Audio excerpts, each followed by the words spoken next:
mini blog 40 स्वागतम जो आज এটা কমপ্লেইন আছিলে ফ্ৰিজৰ তাতে দিছিলে তো ফ্ৰিজটো আগতে চাই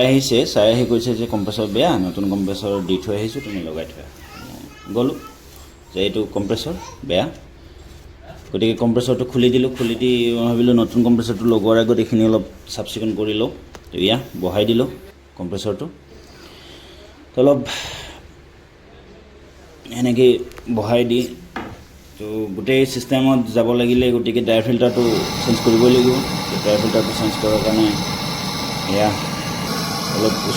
বহুত ওচৰত হয় তো ড্ৰাই ফিল্টাৰটো লগতে অলপ অসুবিধা হোৱাৰ কাৰণে অকণমান পাইপ জইন দি কিনে বঢ়িয়াকৈ দীঘল কৰি ল'লোঁ আৰু এই কম্প্ৰেছৰৰ কাৰণে গোটেই চিষ্টেমটো বনাই ল'লোঁ আৰু তো এনেকৈ চিষ্টেমটো বনাই লৈ প্ৰথমতে গোটেইখিনি বস্তু একেলগে জ্বালাই কৰিম তো সেই ভাবি তো গোটেই চিষ্টেমটো ৰেডি কৰি লৈ এনেকৈ বঢ়িয়াকৈ চবখিনি জ্বালাই কৰি ল'লোঁ একফালৰ পৰা তো একদম মিহি কৰিছোঁ যাতে লিক নহয় আৰু যাব কেইটাত তো এনেকৈ চাৰ্জিং পিন লগাই ল'লোঁ চাৰ্জিং পিনটো লগাই মেচিনটো একবাৰ চলাই চালোঁ তো ঠিকে ফ্লাছ হৈছে মানে ক'তো ব্লক নাই আৰু চিষ্টেমত তো এইকাৰণে তো গোটেই চিষ্টেমত ব্লক নাই যিহেতু কেপিলাৰী লগাই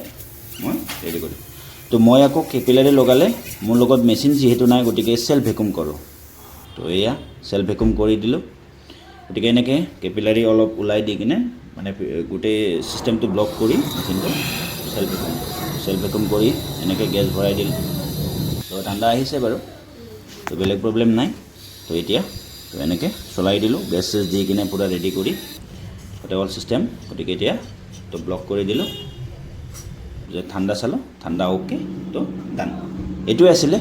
তো এইখিনি আজিৰ কাৰণে সমাপ্ত